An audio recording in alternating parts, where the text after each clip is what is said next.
ನಮಸ್ಕಾರ ರೀ ಎಲ್ಲರಿಗೂ. ಎಲ್ಲರೂ ಹೆಂಗದ್ರಿ? ಐ ಹೋಪ್ ನೀವೆಲ್ಲರೂ ತುಂಬಾ ಚೆನ್ನಾಗಿದ್ದೀರಾ ಅಂತ ಭಾವಿಸ್ತೀನಿ.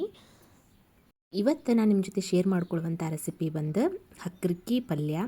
ಹಕ್ಕರಕ್ಕಿ ಪಲ್ಯ ಅಂತಾರೆ ಇದಕ್ಕೆ ಉತ್ತರ ಕರ್ನಾಟಕದ ಕಡೆ. ಇದು ಅಂತೂ ತುಂಬಾ ಫೇಮಸ್ ಆಗಿರುವಂತಹ ಉತ್ತರ ಕರ್ನಾಟಕದ ಒಂದು ಸೊಪ್ಪಿನ ಪಲ್ಯ ಅಂತ ಹೇಳ್ಬೋದು ರೀ.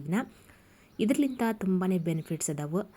ಇದು ತೂಕ ನಷ್ಟ ಮಾಡ್ತೈತ್ರಿ. ಹಾಗೆಯೇ ಚರ್ಮಕ್ಕೂ ಕೂಡ ತುಂಬಾ ಯೂಸಸ್ ಐತಿ. ಇದರಿಂದ ಹೊಟ್ಟೆ ಒಳಗಿನ ಹಳ್ಳು ಕೂಡ ಕರಗುತ್ತೆ. ಇದು ತುಂಬ ನ್ಯಾಚುರಲ್ ಆಗಿರುವಂಥದ್ದು ಸೊಪ್ಪು. ಇದರ ಬೆನಿಫಿಟ್ಸ್ ಕೇಳಿದ್ರಿ ಅಂತಂತಂದ್ರೆ ಭಾಳ ಚಲೋ ಐತಿ. ಇದು ರಕ್ತ ಕೂಡ ಶುದ್ಧೀಕರಣ ಮಾಡ್ತೈತೆ ನೋಡ್ರಿ. ಇದು ಉತ್ತರ ಕರ್ನಾಟಕದ ಭಾಗಗಳಲ್ಲಿ ಮಾತ್ರ ಸಿಗ್ತೈತ್ರಿ. ಇದು ಬೇರೆ ಎಲ್ಲೂ ಸಿಗಂಗಿಲ್ಲ. ಬೆಂಗಳೂರು ಕಡೆ ಅಂತೂ ಇದು ಸಿಗಂಗಿಲ್ಲ ಅಂತಂತ ಅನಿಸುತ್ತೆ.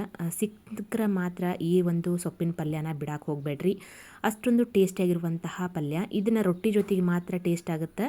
ಇದನ್ನು ನೀವು ಈ ರೀತಿ ಪಚಡಿ ಮಾಡ್ಕೊಂಡಾದರೂ ತಿನ್ಬೋದು, ಅಥವಾ ಇದನ್ನು ಎಣ್ಣೆ ಒಳಗೆ ತಾಳಿಸಿ ಆದರೂ ತಿನ್ಬೋದು.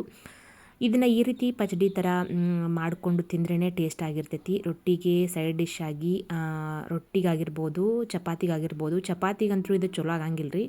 ಆಲ್ಮೋಸ್ಟ್ ಇದನ್ನು ರೊಟ್ಟಿ ಜೊತೆಗೇ ನಾವು ಹಚ್ಕೊಂಡು ತಿನ್ನಬೇಕಾಗುತ್ತೆ.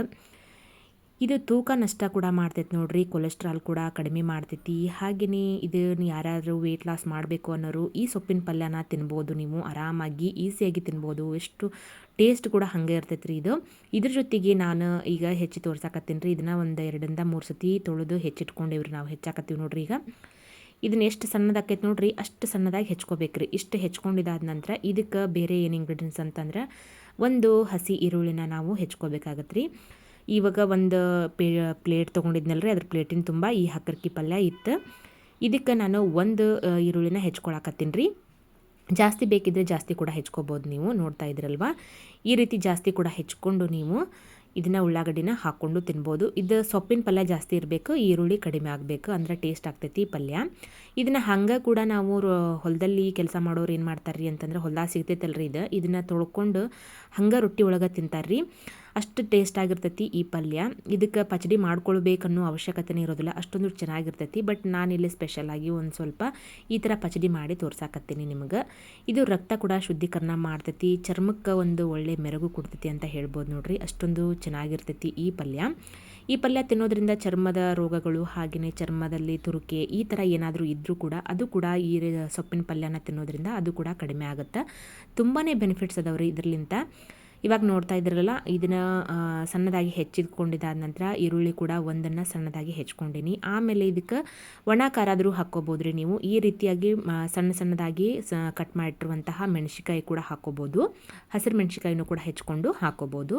ತುಂಬ ಚೆನ್ನಾಗಿರ್ತೈತಿ. ಇದಕ್ಕೆ ಒಣ ಖಾರ ಹಾಕ್ಕೊಂಡು ಮೇಲ್ಗಡೆ ಇದಕ್ಕೆ ಸ್ವಲ್ಪ ಎಣ್ಣೆ ಕೂಡ ಹಾಕ್ಕೋಬೇಕು. ನೋಡ್ತಾ ಇದ್ರಲ್ಲ, ಹೆಚ್ಚಿದಾದ ನಂತರ ನಾನು ತೋರ್ಸಾಕತ್ತೀನಿ ನೋಡ್ರಿ. ಇದಕ್ಕೆ ಮೇಲ್ಗಡೆ ಸ್ವಲ್ಪ ಇವಾಗಲೇ ಇದಕ್ಕೆ ಉಪ್ಪು ಆಮೇಲೆ ಎಣ್ಣೆ ಸೇರಿಸ್ಬಿಟ್ರೆ ಇದು ನೀರು ಬಿಟ್ಕೊಂಡು ಬಿಡ್ತೈತಿ ಪಲ್ಯ.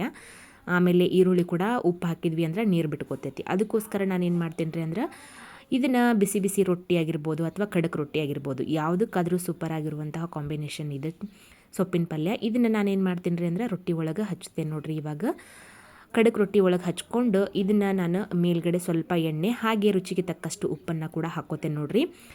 ಹಾಕ್ಕೊಂಡು ಇದನ್ನು ರೊಟ್ಟಿ ಜೊತೆಗೆ ತಿಂತಾ ಇದ್ರೆ ಮಸ್ತ್ ಆಗಿರುವಂತಹ ಈ ಒಂದು ಪಚಡಿ ರೆಡಿ ಆಗುತ್ತೆ ನೋಡ್ರಿ. ಈ ಪಚಡಿ ನಿಮಗೆ ಇಷ್ಟ ಆಯಿತು ಅಂತಂದ್ರೆ ಈ ವಿಡಿಯೋಗೆ ಒಂದು ಲೈಕ್ ಕೊಡ್ರಿ. ಯಾರೆಲ್ಲ ನನ್ನ ಚಾನಲ್ನ ಹೊಸದಾಗಿ ನೋಡ್ತಾ ಇದ್ದೀರಾ, ಪ್ಲೀಸ್ ಒಂದು ಸಬ್ಸ್ಕ್ರೈಬ್ ಮಾಡ್ಕೊಂಡು ನೋಡ್ಕೊಳ್ಳಿ. ಪಕ್ಕದಲ್ಲಿರುವಂತಹ ಬೆಲ್ಲೈಕನನ್ನು ಕೂಡ ಕ್ಲಿಕ್ ಮಾಡಿರಿ.